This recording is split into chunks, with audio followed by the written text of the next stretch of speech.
Good morning everyone, good morning. मैं Yoshio या दो बंधुओं के द्वारा की गई थी हरिहर और बुक्का।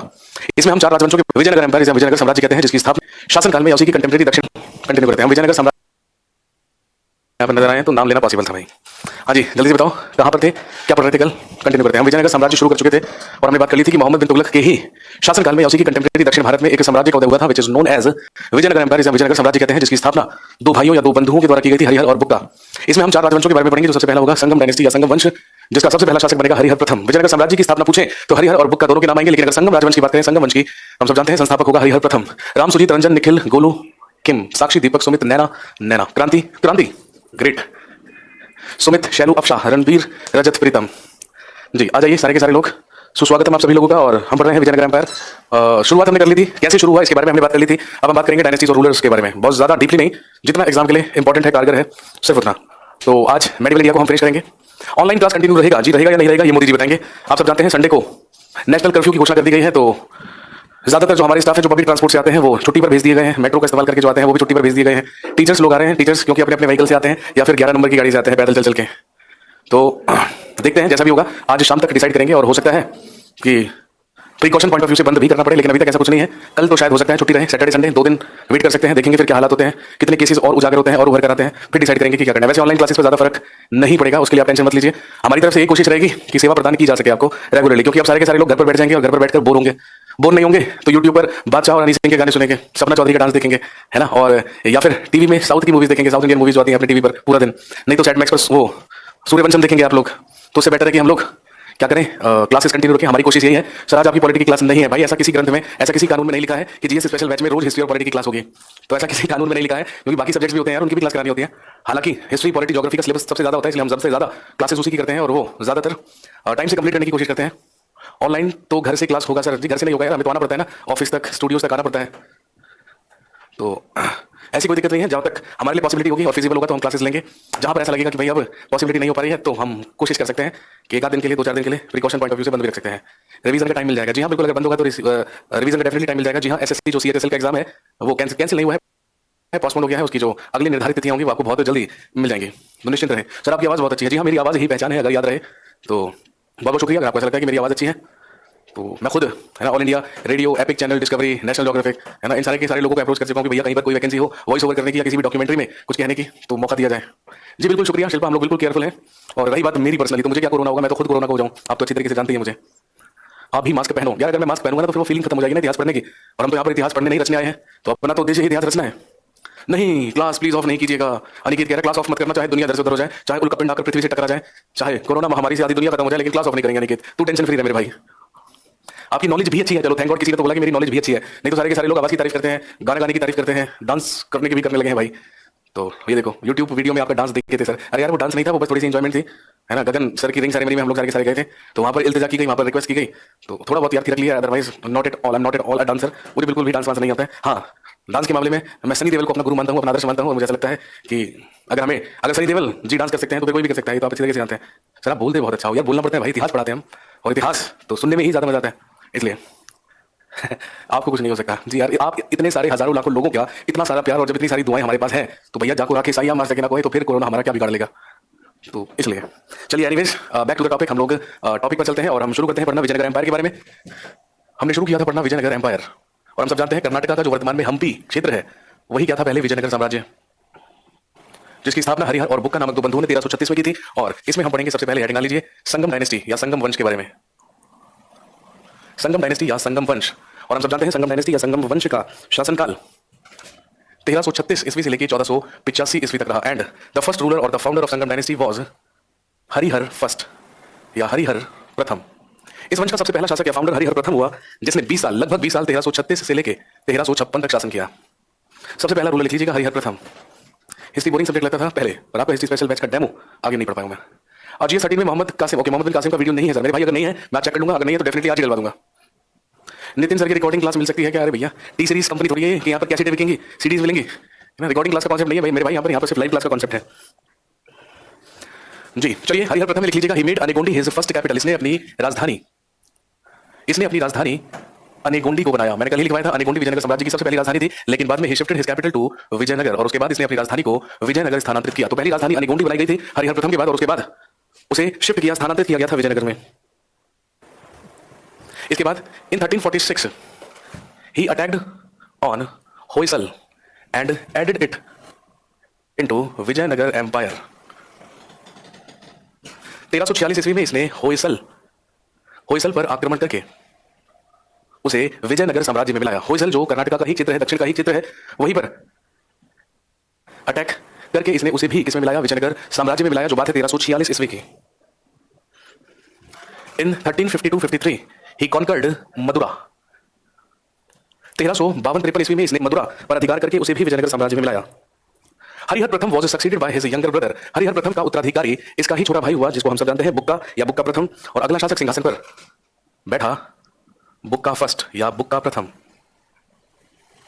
1356 से लेके 1377 ईस्वी तक संगम डायनेस्टी का दूसरा रूलर हुआ बुक्का प्रथम।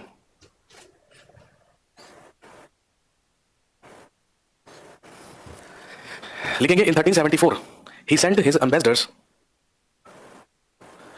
ambassadors to China. 1374 ईस्वी में इसने अपने राजदूतों को चीन भेजा। और ध्यान रखेंगे 1377 ईस्वी में ही he attacked on Madurai and added it into his empire। 1377 ईस्वी में इसने मदुरई पर आक्रमण करके उसे नष्ट किया और उसे अपने साम्राज्य में मिलाया और उस पर अधिकार किया।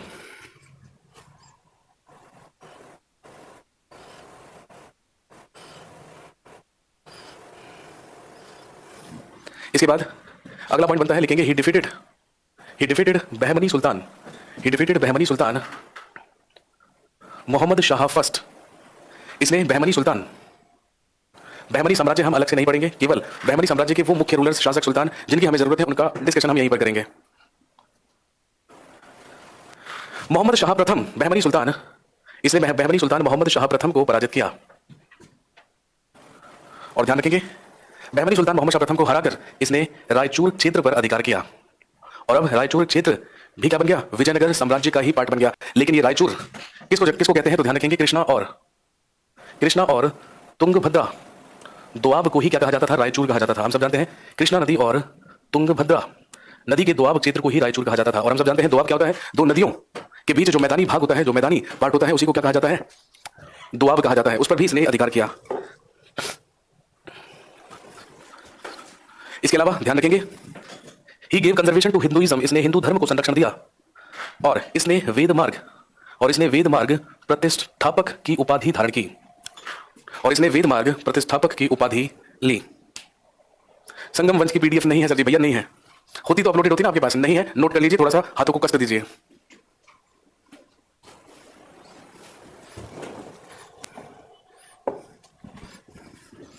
और ध्यान रखेंगे क्योंकि बहमनी सुल्तानों से या बहमनी सुल्तान मोहम्मद शाह प्रथम से इसने रायचूर क्षेत्र पर अधिकार किया था, इसीलिए विजयनगर साम्राज्य और बहमनी साम्राज्य की जो सीमा थी, जो बॉर्डर था, वो माना ही किसको जाता था, कृष्णा नदी को माना जाता था।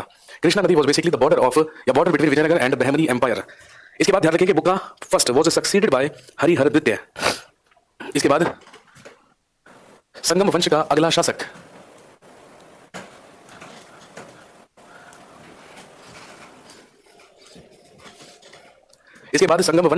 अगला शासक हुआ हरिहर सेकंड और हरिहर द्वितीय, जिसने 1377 ईस्वी से लेकर 1404 ईस्वी तक शासन किया संगम वंश में, विजयनगर एम्पायर में। और ध्यान रखेंगे ही टुक द टाइटल ऑफ महाराजाधिराज। इसने महाराजाधिराज की उपाधि धारण की। ही टुक द टाइटल ऑफ महाराजाधिराज।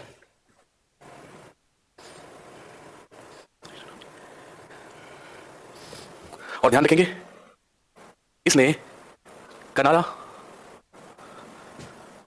मैसूर,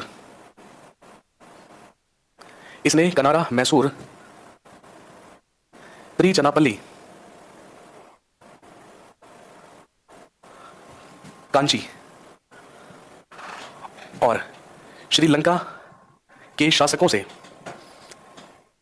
इसने कनारा, मैसूर, त्रिचनापल्ली, कांची और श्रीलंका के शासकों से राजस्व वसूल किया। और हम सब जानते हैं राजस्व का मतलब क्या है, रेवेन्यू। क्योंकि ये साम्राज्य का एक शक्तिशाली शासक था, इसलिए इन सारी की सारी जगहों के जो शासक हुआ करते थे, जो स्थानीय लोकल रूलर्स हुआ करते थे, वो अपने रेवेन्यू का एक पार्ट किसे दिया करते थे, विजयनगर एम्पायर को। लेकिन ध्यान रखेंगे he was defeated by Bahmani sultan Firoz Shah Bahmani, इसे फिरोज शाह बहमनी ने, इसे बहमनी सुल्तान फिरोज शाह बहमनी ने पराजित किया।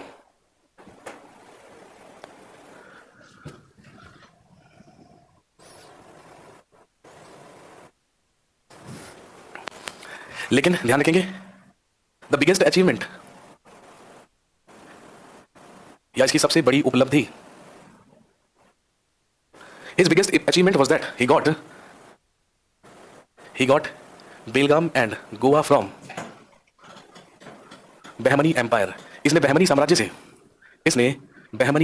से बेलगाम और गोवा क्षेत्र जीते। इसने बहमनी साम्राज्य से बेलगाम और गोवा क्षेत्र जीते।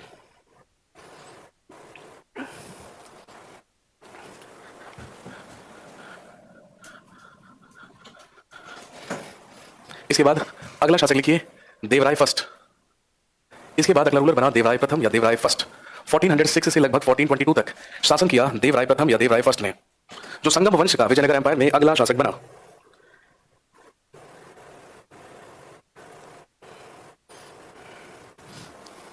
और ध्यान रखेंगे, जैसे ही देवराय प्रथम सिंहासन पर बैठा, एक बार फिर से Firoz Shah Bahmani attacked on him and Firoz Shah Bahmani attacked and defeated him. Bahmani साम्राज्य के सुल्तान फिरोज शाह बहमनी ने इस पर आक्रमण करके इसे पराजित किया। और ध्यान रखेंगे, जब फिरोज शाह बहमनी से पराजित हुआ देवराय प्रथम, तो इसे जुर्माने में 10 लाख रुपए देने पड़े किसको? बहमनी साम्राज्य को। इसलिए बहमनी साम्राज्य को 10 लाख का जुर्माना दिया था और अपनी पुत्री का विवाह फिरोज शाह बहमनी से करना पड़ा।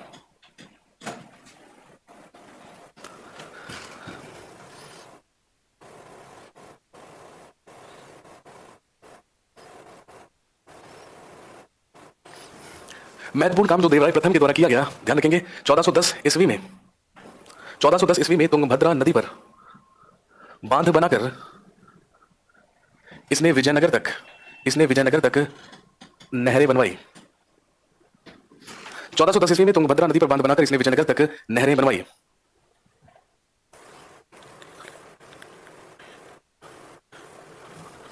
और ध्यान रखेंगे, a famous Italian traveller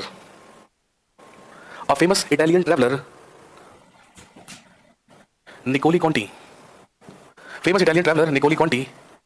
arrived in his court। प्रसिद्ध इतावली यात्री जिसका नाम था निकोली कॉन्टी, इसी के दरबार में आया था। ये एक इटालियन ट्रैवलर हुआ करता था, इटालियन यात्री हुआ करता था, जो इसके दरबार में आया था।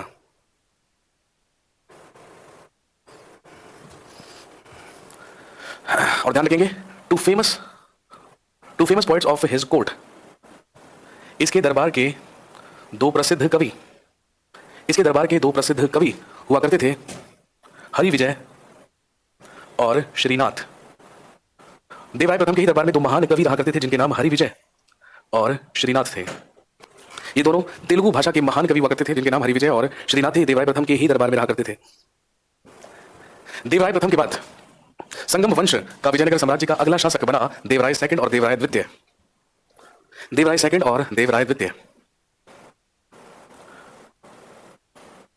जिसका शासनकाल लगभग 1422 से लेकर 1446 ईस्वी तक रहा। लिख लीजिएगा, he was the greatest ruler of this dynasty. ये इस वंश का महानतम शासक था। He was the greatest ruler of this dynasty. ये इस वंश का महानतम शासक था।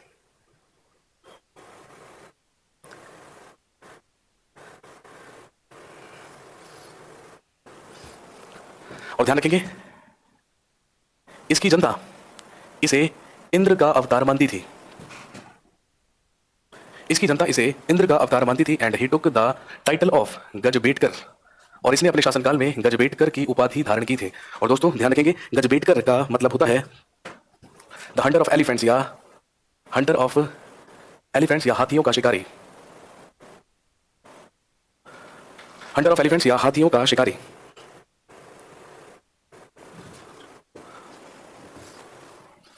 इंपॉर्टेंट सवाल बनता है, अ पर्शियन एम्बेसडर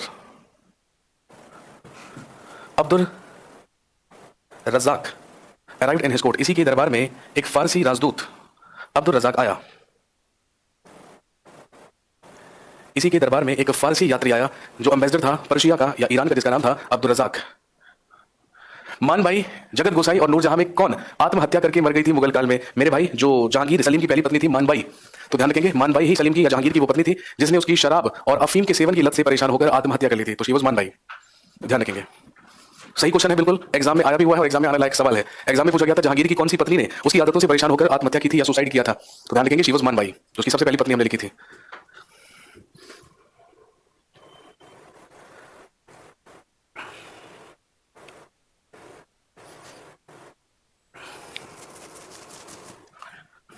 इसके बाद अगला रूलर लिखिए, देवराय सेकंड या देवराय द्वितीय के बाद संगम वंश में विजयनगर साम्राज्य का अगला शासक हुआ मल्लिकार्जुन। अगला शासक हुआ मल्लिकार्जुन, जिसने लगभग 1446 से लेकर 1465 तक शासन किया। 1446 से 1465 तक संगम वंश का शासक हुआ मल्लिकार्जुन। और ध्यान रखेंगे, इसी को प्रौढ़ देवराय भी कहा जाता है। इसी को प्रौढ़ देवराय भी कहा जाता है। ये प्रौढ़ देवराय के नाम से भी प्रसिद्ध है।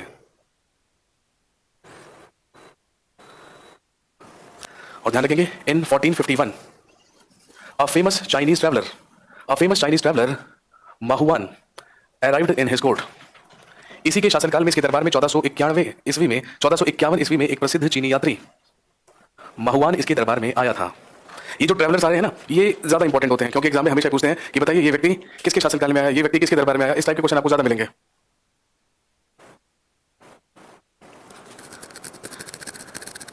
सारे रूलर्स का टाइम पीरियड याद करना पड़ेगा क्या? जी नहीं, घबराइए नहीं।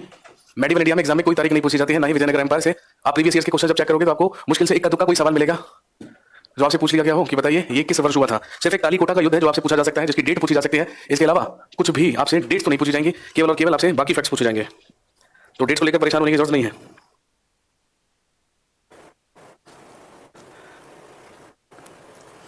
इसके बाद ध्यान रखेंगे, the last ruler of Sangam dynasty was Virupaksha second. इस वंश का अंतिम शासक विरूपाक्ष द्वितीय हुआ, जिसने लगभग 1465 ईस्वी से लेकर 1485 ईस्वी तक विजयनगर साम्राज्य में शासन किया।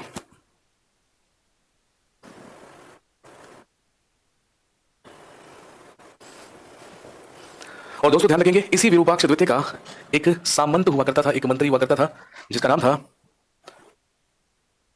जिसका नाम था नरसिंह सालुफ। इसी नरसिंह सालुफ ने डिथ्रोन किया, सिंहासन से हटाया विरूपाक्ष सेकंड को, और विरूपाक्ष सेकंड को सिंहासन से हटाकर विजयनगर साम्राज्य में एक और वंश की स्थापना की जिसे हम सालुव डायनेस्टी या सालुव वंश कहते हैं। और अगले 20 साल तक विजयनगर साम्राज्य में चला सालुव वंश या सालुव डायनेस्टी। अगला लिख लीजिए, सालुव डायनेस्टी या सालुव वंश। सालुव डायनेस्टी या सालुव वंश 1485 ईस्वी से लेकर लगभग 1505 ईस्वी तक विजयनगर एम्पायर में शासन किया सालुव डायनेस्टी या सालुव वंश ने। और ध्यान रखेंगे, इसकी स्थापना नरसिंह सालुव के द्वारा की गई। इसका संस्थापक हुआ नरसिंह सालुव, जो सामंत हुआ करता था विरूपाक्ष सेकंड या विरूपाक्ष द्वितीय का।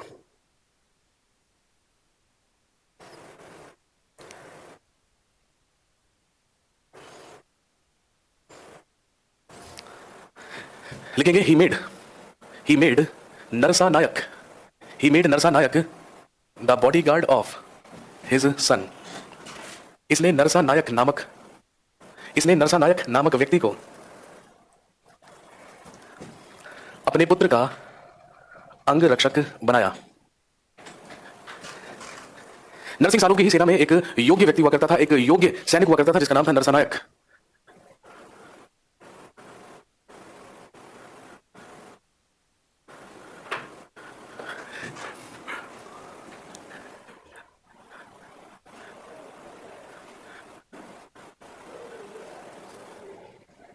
जी मैं बता चुका हूं, जो पहली क्लास अगर नहीं डली है तो मेडिवल इंडिया की, वो मैं आज अपलोड करा दूंगा। एक बार चेक कर लूंगा वो डली है या नहीं डली है।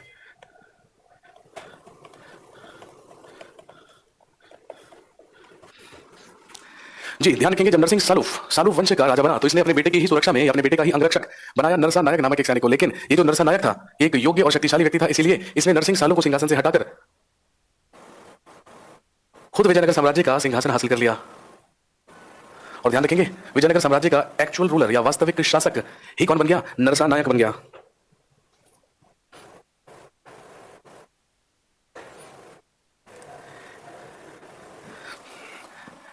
लेकिन ध्यान रखेंगे, नरसिंह सालू का ही बेटा, नरसिंह सालू का ही बेटा जब वयस्क हुआ, जब बड़ा हुआ, जिसका नाम था इम्बाडी नरसिंह, लेकिन जब नरसिंह सालू का बेटा बड़ा हुआ जिसका नाम इम्बाडी नरसिंह था, तो इम्बाडी नरसिंह और नरसा नायक के बीच में सिंहासन को लेकर विवाद हुआ, डिस्प्यूट हुआ और दोनों के बीच लड़ाई हुई। और इसी लड़ाई में नरसा नायक ने इम्बाडी नरसिंह को पराजित किया एंड ही अरेस्टेड हिम, और उसे इसने नजरबंद कर दिया, उसे अरेस्ट करके रख दिया। और ध्यान रखेंगे, इम्बाडी Narasimha was arrested and kept in Imbadi Narsingh was arrested and kept in the fort of Penukonda. इम्बाडी Narasimha Penukonda के किले में कैद किया गया।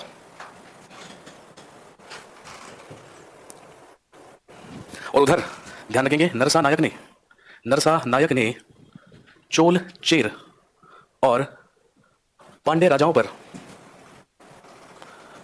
आक्रमण करके उन्हें विजयनगर के अधीन किया।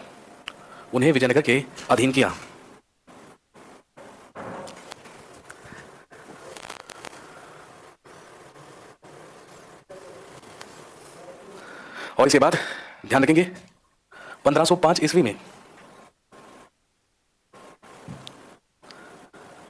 नरसा नायक के पुत्र वीर नरसिंह ने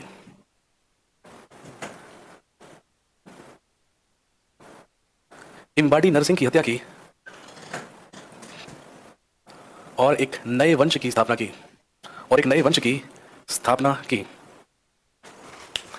इम्बाडी नरसिंह जिसको अरेस्ट करके और जिसको नजरबंद करके पेनुकोंडा के किले में रखा गया था, उसी की हत्या की नरसा नायक के बेटे ने, जिसका नाम था वीर नरसिंह। और ध्यान रखेंगे, वीर नरसिंह ने ही इम्बाडी नरसिंह की हत्या करके 1505 ईस्वी में विजयनगर एम्पायर में एक नई डायनेस्टी, एक और राजवंश की शुरुआत की, जिसे हम कहते हैं तुलुव वंश या तुलुव डायनेस्टी, जिसने अगले 65 साल तक शासन किया विजयनगर एम्पायर में। तो लिख लीजिएगा, अगली डायनेस्टी है तुलुव डायनेस्टी या तुलुव वंश। तुलुव डायनेस्टी या तुलुव वंश लगभग 1505 से लेके 1570 ईस्वी तक शासन रहा तुलुव राजवंश का या तुलुव डायनेस्टी का।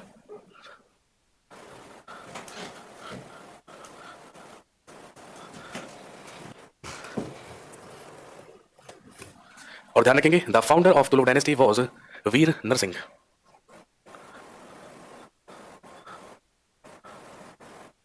तुलुव राजवंश की स्थापना वीर नरसिंह के द्वारा की गई, जिसने शासन किया केवल 4 वर्ष तक, 1505 से लेकर 1509 तक। इन 1509 ही डाइड, 1509 ईस्वी में इसकी मृत्यु हुई। और ध्यान रखेंगे, he was succeeded by his younger brother, इसका उत्तराधिकारी इसका छोटा भाई हुआ, जिसे हम जानते हैं किस नाम से, कृष्ण देवराय के नाम से। इसी का उत्तराधिकारी इसका अनुज, इसका छोटा भाई हुआ, जिसका नाम था कृष्ण देवराय। और हम सब जानते हैं, इन 1509 से लेकर 1529 तक विजयनगर साम्राज्य का, he is considered as the greatest ruler of Vijayanagara empire, ये विजयनगर साम्राज्य का महानतम शासक था।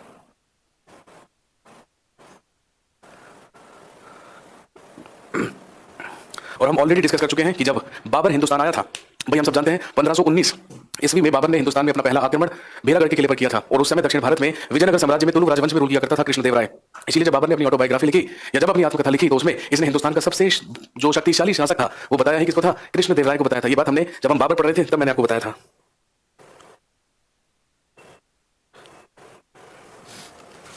1513 ईस्वी में इसने गजपति शासक से 1513 ईस्वी में इसने गजपति शासक से उदयगिरी क्षेत्र जीता। इसके बाद 1520 में इसने बीजापुर पर आक्रमण करके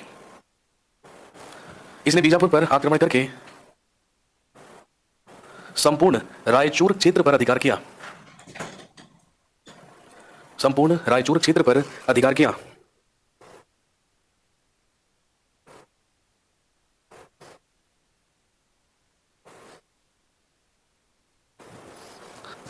और ध्यान रखेंगे, कृष्णदेव राय की पुर्तगालियों से मित्रता थी, क्योंकि बीजापुर से दुश्मनी या शत्रुता थी। और हम सब जानते हैं, पुर्तगालियों ने भी बीजापुर के ही आदिल शाही शासक से ही तो गोवा छीना था। जब अधिकार हुआ था पुर्तगालियों का किस पर, गोवा पर। पुर्तगालियों के संबंध कृष्णदेव राय से अच्छे हुआ करते थे।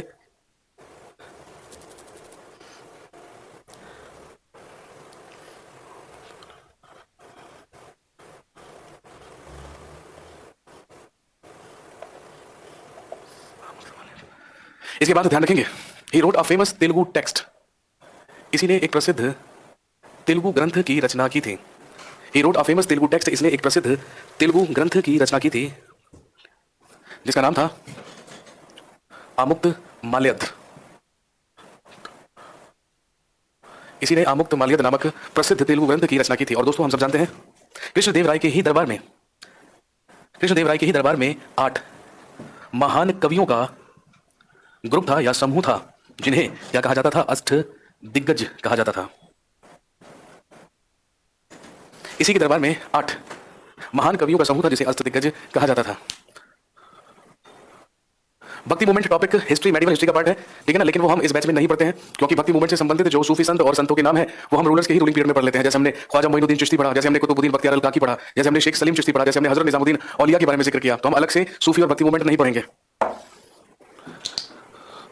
वो जो रेयर टॉपिक्स है ना, जहां से क्वेश्चंस आने की पॉसिबिलिटी ना के बराबर होती है या कुछ स्पेसिफिक चीजें आती हैं, तो उन सब चीजों को मैं यहाँ पर टॉपिक है ना एक इंडिपेंडेंट टॉपिक के रूप में नहीं पढ़ाता हूँ। यहाँ पर केवल और केवल उन लोगों का जिक्र होता है जिनकी जरूरत होती है एग्जाम में। बाकी अगर आपको भक्ति मूवमेंट, सूफी मूवमेंट, अगर आप है ना टीचर बनने के लिए आए हैं या फिर आप ठीक है बस ऐसे ही टाइम पास करने के लिए हिस्ट्री का ज्ञान हासिल कर रहे हैं, तो उसके लिए आप हिस्ट्री स्पेशल बैच में आइए। यही डिफरेंस है जीएस स्पेशल बैच और हिस्ट्री स्पेशल बैच में, क्योंकि हिस्ट्री का जो कंटेंट है वो 2 ढाई 3 गुना हो जाता है कहाँ पर, हिस्ट्री स्पेशल वाले बैच में, क्योंकि हम वहाँ पर उन स्टूडेंट्स की मदद कर रहे होते हैं जो हायर लेवल पर तैयारी कर रहे हैं। हायर का मतलब जो आईएएस पीसीएस और उस लेवल की तैयारी कर रहे हैं उन लोगों को। लेकिन आपको अगर वनडे एग्जामिनेशन देना है ऑब्जेक्टिव टाइप तो जरूरत नहीं है, ठीक है। और यहाँ पर ये भी लिखने की जरूरत नहीं है कि प्लीज सूफी और भक्ति मूवमेंट पढ़ा दो, ठीक है। बारात नहीं आई है मेरी, मैं आपको पहले बता चुका हूँ कि हमारे पास अलग अलग है ना लेवल के लिए और अलग अलग डेप्थ के लिए हमारे पास अलग अलग फॉर्मेट है, उसी फॉर्मेट के हिसाब से हम चलते हैं। हमारे स्टेट एग्जाम में पूछता है, कोई बात नहीं हिस्ट्री स्पेशल में आइए, कोई दिक्कत नहीं है, ठीक है ना। यहाँ पर तो एक जो सेट हमारे पास कंटेंट है वो हम डिलीवर करेंगे आपको, ठीक है ना। लेकिन अगर आप लोग चाह रहे हैं कि 999 रुपए में सारे के सारे स्पेशल बैचेस में मिल जाए, तो भैया देखो इच्छाओं की पूर्ति तो कभी इंसान की हो नहीं सकती। तो वैसे भी हम हिंदुस्तानी हैं, हम तो हर चीज का जुगाड़ चाहते हैं, तो आप भी बस बिल्कुल वही वाली बात कर रहे हैं। मेडिवल इंडिया में विजयनगर एम्पायर के अलावा और कोई टॉपिक नहीं होगा। जब हम एंशिएंट इंडिया पढ़ेंगे तो हम जो साउथ की इंपॉर्टेंट डायनेस्टीज हैं उनके बारे में और उनके इंपॉर्टेंट रूलर्स के बारे में हम बात जरूर करेंगे, और उसमें भी उन रूलर्स के नाम और रूलर्स के द्वारा जो मंदिर बनवाए गए हैं, जो रचनाएं हैं वो, क्योंकि जितने की जरूरत है केवल उतना ही पढ़ेंगे।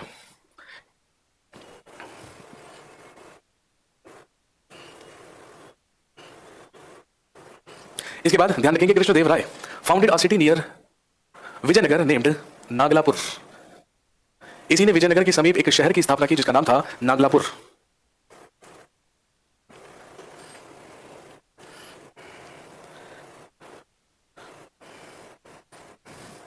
इसके अलावा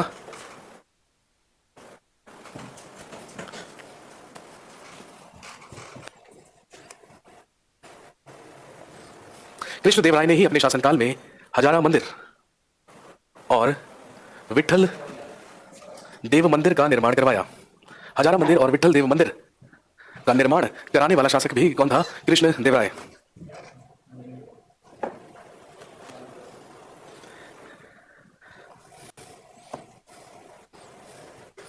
इसके बाद 1529 तक शासन किया कृष्णदेव राय ने। उसके बाद इसकी मृत्यु हुई और मरने से पहले इसने अपना उत्तराधिकारी घोषित किया अच्युत देव राय को। और ध्यान रखेंगे इसका उत्तराधिकारी हुआ अच्युत देव राय। इसका उत्तराधिकारी हुआ अच्युत देव राय, जिसने 1529 से लेकर 1542 ईस्वी तक शासन किया।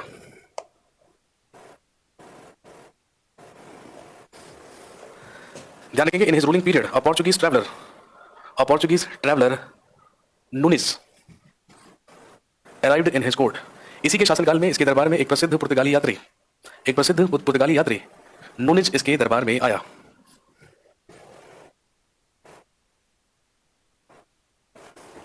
और इसने एक नया पद बनाया था। ही फाउंडेड द पोस्ट ऑफ महामंडलेश्वर। और इसने महामंडलेश्वर नामक पद की भी स्थापना की।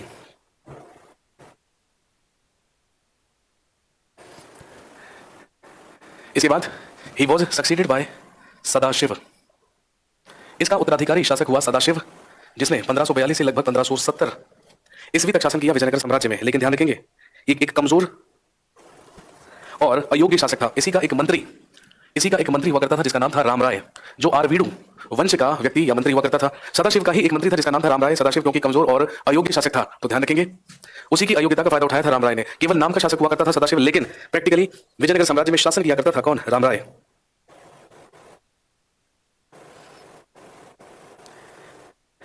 और ध्यान रखेंगे सदाशिव के ही शासनकाल में 1565 ईस्वी में लड़ा गया battle of battle of Talikota या तालीकोटा का युद्ध। और हम सब जानते हैं यही वो निर्णायक युद्ध माना जाता है जहां से विजयनगर साम्राज्य खत्म होने के कगार पर पहुंचा या उसका पतन शुरू हुआ। और ध्यान रखेंगे बैटल ऑफ तालीकोटा में एक तरफ था विजयनगर एम्पायर और दूसरी तरफ दक्षिण भारत के जितने भी राजवंश थे, जितने भी मुस्लिम राजवंश थे, वो सब, जैसे अहमदनगर, बीजापुर, हम सब जानते हैं अहमदनगर महाराष्ट्र में है, बीजापुर, गोलकुंडा और बीदर। और ध्यान रखेंगे इस युद्ध में विजयनगर एम्पायर के शासकों की बुरी तरीके से पराजय हुई, बुरी तरीके से हार हुई। और यही तालीकोटा के युद्ध के बाद जो विजयनगर साम्राज्य का वैभव और समृद्धि थी वो बहुत तेजी से क्या हुई, समाप्त हुई। और ध्यान रखेंगे उधर राम राय के ही छोटे भाई ने विजयनगर एम्पायर में एक और राजवंश की स्थापना की जिसको हम कहते हैं आरवीडू डायनेस्टी या आरवीडू वंश।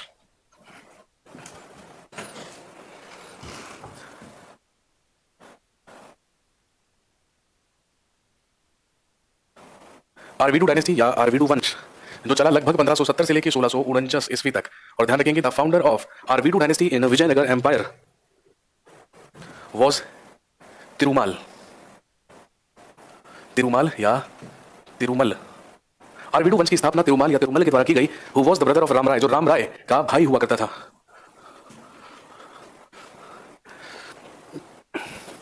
एक नालायक आदमी लिखकर भेज रहा है कि सर विजयनगर साम्राज्य पढ़ाओगे या नहीं। क्रिस्टियानो मेरे भाई अभी तेरी रात की उतरी नहीं है, ठीक है, पहले हैंगओवर उतार ले, उसके बाद आंखें खोल ले, है ना। और पिछले 1 घंटे से हम कौन सा टॉपिक पढ़ रहे हैं ये भी देख लीजिए यहाँ पर। या मेरी क्लास में ना एक तो ये अफीम शफीम खा के मत आया करो, रात का, है ना, रात का जोश जुनून उतरता नहीं है और सुबह आकर कमेंट पेल देते हो तुम लोग। ध्यान रखेंगे ही मेड वेनुगोंडा हिज कैपिटल, इसने वेनुगोंडा को अपनी राजधानी बनाया। तिरुमल या तिरुमाल जो सबसे पहला शासक, जो फाउंडर हुआ किसका, आरवीडू डायनेस्टी या आरवीडू वंश का।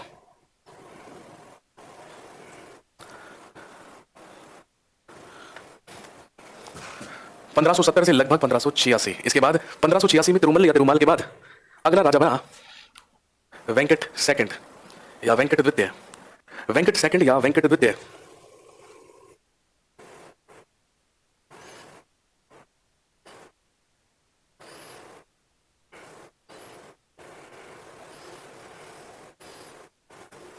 और ध्यान रखेंगे he shifted his capital to Chandragiri, इसने अपना मुख्यालय, अपनी राजधानी चंद्रगिरी को बनाया।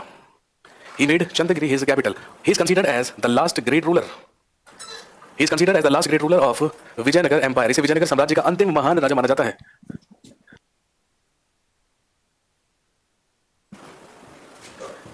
कंप्यूटर जी, क्रिस्टियानो रोनाल्डो को तुरंत ब्लॉक कर दिया जाए। ओके जी, गुड बाय क्रिस्टियानो, अब आपकी हमें कोई जरूरत नहीं है। वेंकट देते ही, अरे क्या कर दिया तूने?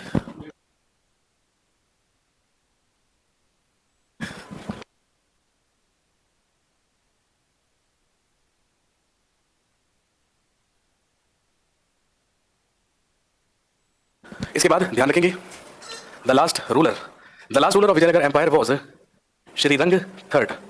विजयनगर साम्राज्य का अंतिम राजा श्रीरंग तृतीय हुआ। और लगभग 649 ईस्वी में, कहने का मतलब लगभग शाहजहां के शासनकाल में, विजयनगर साम्राज्य का पूरी तरीके से क्या हुआ, अंत हुआ। आरवीडू डायनेस्टी, आरवीडू वंश was the last dynasty of Vijayanagara empire. तो ये 4 राजवंश हमने विजयनगर एम्पायर में पढ़े। यहां पर आपका मेडिवल इंडिया समाप्त होता है, मध्यकालीन भारत खत्म होता है। कल मेरी क्लास नहीं होगी, हो सकता है किसी की भी ना हो, जैसा भी होगा आपको बता दिया जाएगा, बट मेरी क्लास नहीं होगी कल। अब आपसे मुलाकात होगी 24 तारीख को, और 24 तारीख को मतलब ट्यूसडे, तो ट्यूसडे मेरी क्लास रहेगी जिसमें हम शुरुआत करेंगे मॉडर्न इंडिया, आधुनिक भारत से। चलिए, thank you very much, have a nice weekend.